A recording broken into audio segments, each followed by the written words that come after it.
आखिर क्यों भारत के मत्स्य 6000 ऑपरेशन से हिल गई है दुनिया। इसरो ने हिंद महासागर में आखिर ऐसा क्या खेल कर डाला है। एक और जहां अंतरिक्ष में इंसानों को भेजने के लिए भारत गगनयान मिशन चला रहा है, वहीं दूसरी ओर समंदर की अनंत गहराइयों को नापने के लिए समुद्रयान प्रोजेक्ट पर भी तैयारियां चल रही हैं। दुनिया में अब तक केवल 5 ही ऐसे देश हैं दोस्तों जो समुद्र में सबसे गहराई तक जा पाए हैं, और अब इस लिस्ट में भारत का नाम भी शामिल होने वाला है। यानी कि मंगल से लेकर के समुद्र की अथाह गहराई तक भारत मौजूद होगा। आप सोच रहे होंगे कि स्पेस में ऊंचाइयों तक जाना तो समझ में आता है, लेकिन समुद्र में गहराइयों तक पहुंचने में आखिर अचीवमेंट ही क्या है। भारत या फिर कोई भी देश समुद्र की गहराइयों तक पहुंचकर करता क्या होगा। तो दोस्तों, भारत की ही बात करें तो बताया जा रहा है कि हिंद महासागर में ऐसा खजाना छिपा है जो भारत को रातों रात सुपर पावर और माला माल भी बना सकता है। तो दोस्तों, आइए जरा डिटेल में जान लेते हैं कि आखिर ये मत्स्य 6000 मिशन है क्या, क्यों ये भारत के लिए इतना जरूरी है, और क्यों इस मिशन का नाम सुनते ही सारे देश हिल चुके हैं दुनिया भर में। दोस्तों, यहाँ पूरे मामले को तभी समझ पाएंगे जब आपको ये मालूम होगा कि ब्लू इकोनॉमी है क्या। जी हाँ, ये सारा खेल इसी ब्लू इकोनॉमी का ही है। दरअसल ब्लू इकोनॉमी समुद्र से जुड़ी इंडस्ट्री एंड सर्विसेज को कहा जाता है जो किसी भी देश के रेवेन्यू में बढ़ोतरी कर सकता है। ब्लू इकोनॉमी में ऊर्जा यानी तेल, गैस और रिन्यूएबल एनर्जी के अलावा शिपिंग, मैरीटाइम, एग्रीकल्चर, फिशरीज और पर्यटन सेक्टर शामिल होते हैं। अब भारत 3 तरफ से महासागरों से घिरा हुआ है और देश की लगभग 30% आबादी यहाँ के कोस्टल एरियाज में रहती है, कि समुद्र किनारे रहती है, जहाँ के लोगों का मेन सोर्स ऑफ इनकम मछली पालन, एक्वाकल्चर, पर्यटन जैसी चीजें हैं। ये तो हो गई समंदर के किनारे वाली बात, लेकिन अब अगर समंदर की गहराई में चला जाना है तो इंटरनेशनल एजेंसी ISA ने कहा है कि भारत के पास हिंद महासागर में ऐसे ऐसे मिनरल्स, खनिज, रेयर अर्थ मेटल्स छिपे हुए हैं जो भारत को रातों रात माला माल कर सकते हैं। बस यहीं से तो शुरू होती है इस मत्स्य 6000 मिशन की पूरी कहानी। जी हाँ, समुद्र की गहराई में छिपे खनिजों और एसोटेरिक सीक्रेट्स का पता लगाने के लिए भारत मिशन समुद्रयान शुरू कर चुका है।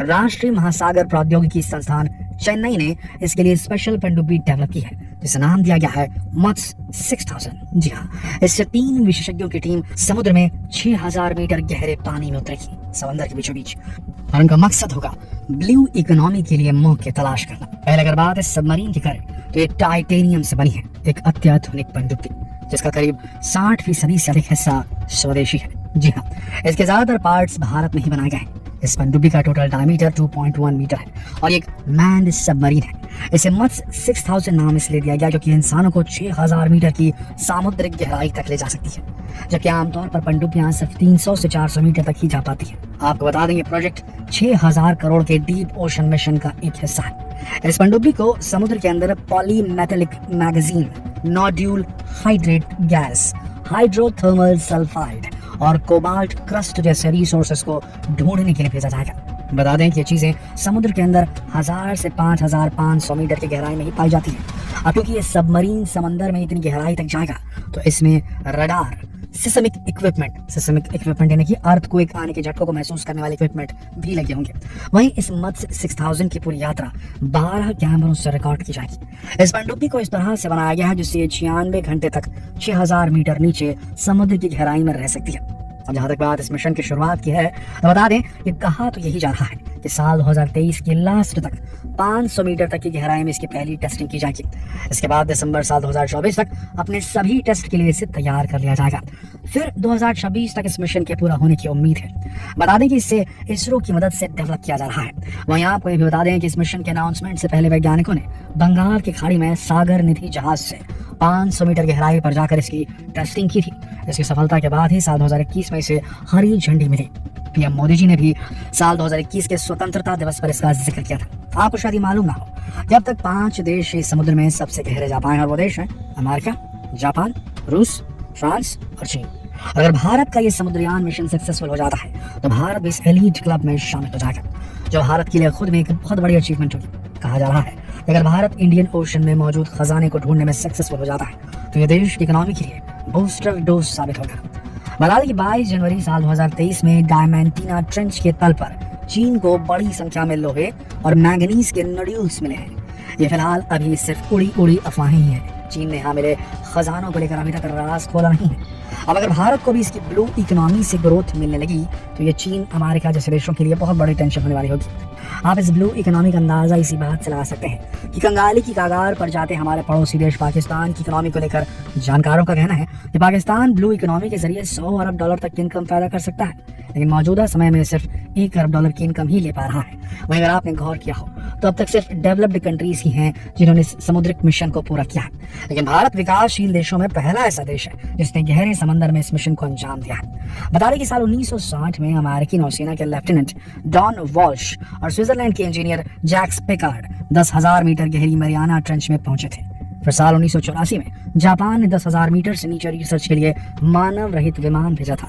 फिर साल 1996 और साल 2006 में अमेरिका ने 10,916 मीटर गहराई में मानव रहित यान रिसर्च के लिए भेजा था। इसके बाद साल 2019 में अमेरिकी यान में विक्टर वेस्कोवो 10,998 मीटर तक मरियाना ट्रेंच में पहुंचे थे। इसी साल रूस की मीर 1 पनडुब्बी पैसिफिक सी के मरियाना ट्रेंच में 10,994 मीटर तक पहुंची थी। फिर साल 2020 में रशियन एकेडमी ऑफ साइंस ने फिर 10,016 मीटर गहरी डुबकी लगाई। इसके बाद अभी हाल ही में यानी कि साल 2023 में दक्षिण पूर्वी हिंद महासागर के डायमंटीना ट्रेंच में चीन 10,909 मीटर गहरे पहुंचा।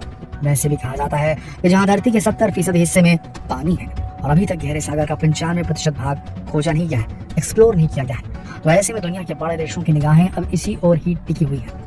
आसमान से लेकर जमीन और समंदर की गहराई तक ये देश अपनी इकोनॉमी को ग्रोथ देने की होड़ में लगे हुए हैं, जिसमें भारत भी पीछे नहीं है। मुझे भारत के लिए फायदे की बात है कि इसका काफी हिस्सा समुद्र को छूता है। जी हाँ, भारत की समुद्री सीमा तकरीबन 7,517 किलोमीटर से और ये 9 राज्यों से होकर गुजरती है। और इतना ही नहीं, समुद्र में भारत के 1382 द्वीप भी तो हैं।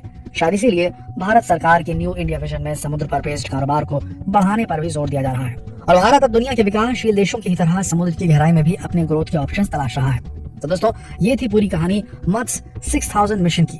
तो आपको जानकर कैसा लगा? अपने विचार नीचे कमेंट सेक्शन में लिखकर जरूर बताएं और जितना हो सके इस वीडियो को शेयर करें। अरे भाई, हर भारतीय को देश दुनिया में क्या हो रहा है जानने का अधिकार है कि नहीं है? तो दबा दीजिए शेयर बटन। कल फिर मिलते हैं एक और इंटरेस्टिंग वीडियो में। तब तक के लिए आप सबका इस वीडियो के अंत तक बने रहने के लिए दिल से